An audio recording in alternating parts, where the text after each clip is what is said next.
इथं आपण सर्वजण उपस्थित मान्यवर सन 1972 मध्ये जेव्हा शेअर्स फाडायचे होते निर्मूळ सरवटे दत्तात्रय वळसे पाटील यांच्या निवासस्थानासमोर आमचं हॉटेल होतं आणि मी आता 6वी मध्ये शिक्षण घेत होतो. त्यावेळेस 51 रुपयाचा शेअर, त्या काळात 51 रुपये म्हणजे आजच्या दृष्टीने 51,000ची ती किंमत होती. कारण त्या काळामध्ये पुण्याचं एसटीचं तिकीट होतं फक्त 4 रुपये 50 पैसे, असल्या माहितीसाठी सांगतो. आणि 10 पैशाला चहा होता आणि 20 पैशाला मिसळ होती. पैशात सांगते, रुपयात नाही, शांततेने ऐका. आणि त्या काळामध्ये जो शेअर्स पाटील त्याला चहा आणि मिसळची व्यवस्था तिथे केली होती. आणि ते पावती पुस्तक पाहायचा योग त्या काळातही मला आलेला आहे, हे आवर्जून आपल्याला सांगतो. आणि दादांच्या आठवणी सांगायच्या झाल्या तर खिशामध्ये असलेले पैसे संपेपर्यंत ते खर्च करत होते. सुरुवातीच्या काळामध्ये ते माजी आमदार होते, त्यांना एसटी फ्री होती आणि आम्ही कॉलेजला होतो. त्यावेळेस कॉलेजहून सुटल्यानंतर वडगाव गाडी ही शेवटची गाडी असायची. ते आम्हाला सांगायचे की ते एसटीत लोक आहे पहा. आता आम्ही विद्यार्थी, आम्ही फक्त निर्मूळ सरचेच सांगायचे, मेंढेवाडी तेवढे नाही, फार वडगाव याच्यात 22 सीट आहे. 22 सीटाचे किती पैसे होतात ते स्वतः कंडक्टरला ते पैसे देत होते. ही एक वास्तव्य आहे. पुण्यामध्ये गेल्यानंतर ते जिल्हा परिषदेचे अर्थ व बांधकाम खात्याचे सभापती झाले. त्यावेळेस त्यांनी जिल्हा परिषदेच्या माध्यमातून फार कामं केली. आपल्या माहितीसाठी समजा निर्गुण ते बारडी हा तालुक्यातला पहिला बंधारा त्यांनी बांधला साहेबांच्या अगोदर पासून. म्हणजे साहेब तर 90ला झाले आणि त्यापूर्वी आमच्या गावामध्ये पहिलं सब स्टेशन झालं तालुक्यामध्ये, ते निर्गुण सरला झालं. ते दत्तात्रय वळसे पाटील यांच्या माध्यमातून झालं. हे मी कालही सांगितलं, आजही सांगितलं. विकास कामं कशी आणायची हे बाळकडू साहेबांना दादांकडूनच मिळालेलं आहे, हे साहेब सुद्धा बोलताना मान्य करतात. साहेबांच्या यशामध्ये 90ला जेव्हा निवडणूक या तालुक्यामध्ये होते, राजेभाऊंना आठवत असत, आधी कॉलेजला होतो त्यावेळेस तशी राजकीय परिस्थिती फार प्रतिकूल होती या तालुक्याची आणि साहेब तसे उमेदवार नौखे होते. पण दादांनी जे पेरलं, दादांनी जो हे केलं, याची रणनीती सगळी दत्तात्रय वळसे पाटील यांनी या ठिकाणी राबवली होती. आणि त्यामुळे अतिशय प्रतिकूल परिस्थितीमध्ये साहेबांचा विजय साहेबांनी संपादन केला. आणि साहेब आमदार होण्यापूर्वी तालुक्यात फक्त 2 डांबर रस्ते होते. एक होता पुणे नाशिक आणि दुसरा होता मंचर ते घोडेगाव. याच्या विरुद्ध तालुक्यामध्ये पुढे डांबरी रस्ता नव्हता. घोड नदीवर फक्त हा पूल होता, तो इंग्रजांनी बांधलेला होता. हा त्याच्या विरुद्ध माझ्या माहितीनुसार राजेभाऊ पुढे पूल होता नाहीये अशी माझी माहिती आहे. त्या काय असेल तर तुम्ही सुधारणा करा.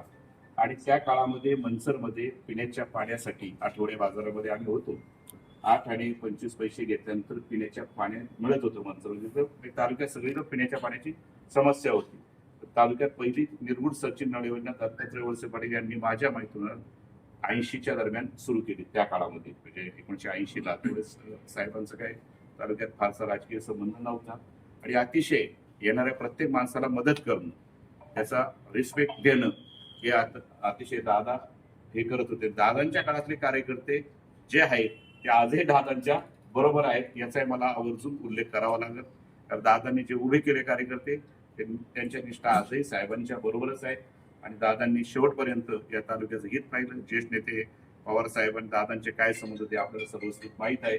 पवार साहेब आणि दादा यांचं फार नातं अतूट होतं. हेच नातं आजही साहेबांनी टिकवलं. त्यांची पुढची पिढी ती शिकवत आहे आणि पूर्णपणे समाजकार्यासाठी वेळ देणारं हे नेतृत्व गेलं. आणि त्या काळात ही जेव्हा होती तेव्हा काही काळ प्रशासक आलं होतं. शरद बँकेचा प्रवास साहेब तुमच्या माहितीसाठी सांगतो. शरद बँक सुरुवातीला चेतन चप्पल मार्टचं दुकान आहे विकास शेटच्या पुढं, तिथं पहिल्या मजल्यावर होती. स्वातीला तुम्हाला आठवत असं, ते एका साध्या खोलीमध्ये होते. त्यावेळेस प्रशासक म्हणून सीताराम मेंढे होते, शिवलेखाचे गुलाबराव वळसे पाटील, बीडी काळे, 3 जण प्रशासक होते. आणि मग त्यावेळेस बँकेचं काय होणार असा प्रश्न होता, परंतु ते प्रशासक हटवले. पुन्हा मग दादांनी घेतलं. मग नंतर विकास थिएटरच्या समोर एक गिरणीच्या सारखं एक पत्र्याचं शेड होतं, या जाताना डाव्या बोलता त्या पत्र्या शेड मध्ये शरद सहकारी बँक होती. नंतर मग ती विकास थिएटरच्या समोर जे इकडून जाताना उजव्या बाजूला जे आता याचं कॉम्प्युटरचं हे आहे, तिथं शरद बँक होती. आणि त्यानंतर या शरद बँकेचा इथं प्रवास झाला.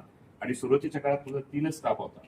एक कांबळे साहेब होते, एक भोर साहेब होते, आपले सत्यवान भोर एक होते, आणि अजून एक कोणतरी शिपाई होते. 3 लोकांच्या याच्यावर ती बँक सुरू झाली. नंतर हळूहळू बँकेचा विस्तार केवढा मोठा झाला आपण याचं सगळं पायाभरणीचं काम त्यांनी केलं.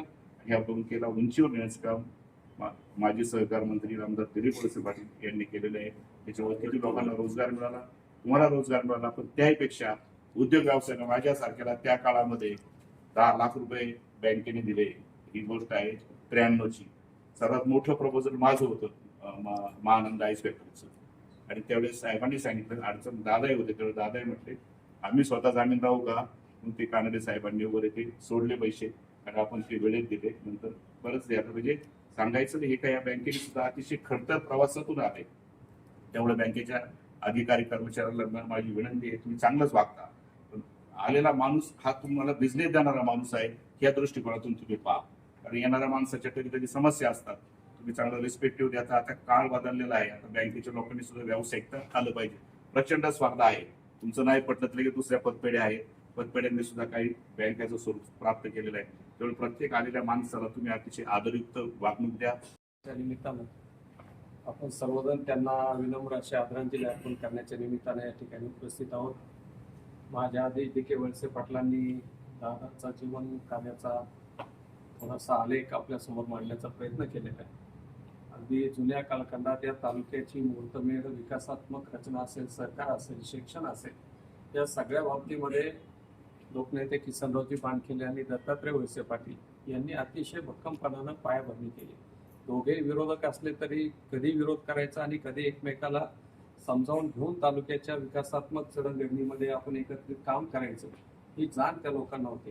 दादांचं वैशिष्ट्य एक सांगायचं आलं तरी विरोधी पक्षात असले तरी देखील विरोधकांना कसं सांभाळून घ्यायचं ही भूमिका दादांनी अतिशय चांगल्या प्रकारे सुरुवातीपासून अनुभवलेली आहे. या ठिकाणी आमचे राजू शेठ भंडारी आहे. मला आठवतंय की सुरुवातीला आम्ही ज्यावेळी 84ला शिवसेना यावेळी स्थापन केली त्यावेळेस आंबेगाव तालुक्यात किसनराव बांडखेले यांचं प्रचंड वर्चस्व होतं. म्हणजे अगदी कुठलं मंडळ किंवा कुठली संघटना काढणं सुद्धा त्यांच्या परवानगीशिवाय अशक्य प्राय होतं. पण त्या कालखंडामध्ये मनसरमध्ये विठ्ठलशेठ बांडखेले आणि दत्तात्रय वळसे पाटील यांनी आम्हाला प्रचंड साथ दिली. सुरुवातीच्या 5-6 वर्षामध्ये एवढी साथ दिली की गावोगावी शाखा उघडण्यात सुद्धा त्या मंडळींचा मोठा वाटा होता. म्हणजे शिवसेनेची या तालुक्यातली मूर्तमोठ खऱ्या अर्थानं या मंडळींच्या सहकार्यानं आम्ही रोवली गेली. जे खरं आहे ते खरं बोलायला कुणाची भीती नसावी.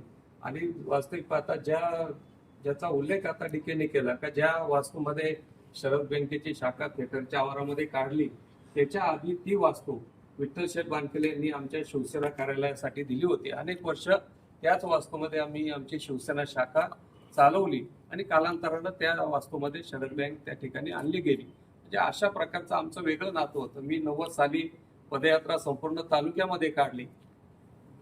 वळसे पाटील म्हणजे आपले साहेब आमदार झाले 90ला आणि त्यानंतर सुद्धा म्हटली की आमचे चांगले 19,000 मतं पडली, म्हणजे चांगली मतं आहेत. मग त्या मताचा फायदा संघटनावाढीसाठी घ्यावा म्हणून मी पदयात्रा तालुक्यात काढली 1 जानेवारीपासून. निरगुडसर गावात गेलो. तुम्हाला सगळ्यांना एक आश्चर्याचा भाग आहे की विरोधक असताना सुद्धा दादा त्यावेळेस वेसीपर्यंत स्वागताला आले. मला फेटा बांधला, माझ्या सगळ्या बरोबरच्या शिवसैनिकांना शाल श्रीफळ दिलं आणि आग्रहानं घरात नेऊन त्यावेळेस त्यांचं जुनं कौलारू घर होतं, शेजारी ती पिठाची गिरणी होती. म्हणजे अशा साध्या पद्धतीचं घर असताना सुद्धा नेलं, पोह्याचा नाश्ता दिला. एक आगळं वेगळं आदरातिथ्य विरोधी पक्षाच्या कार्यकर्त्यांचं सुद्धा त्या ठिकाणी दादांनी केलं गेलं. म्हणजे असा एक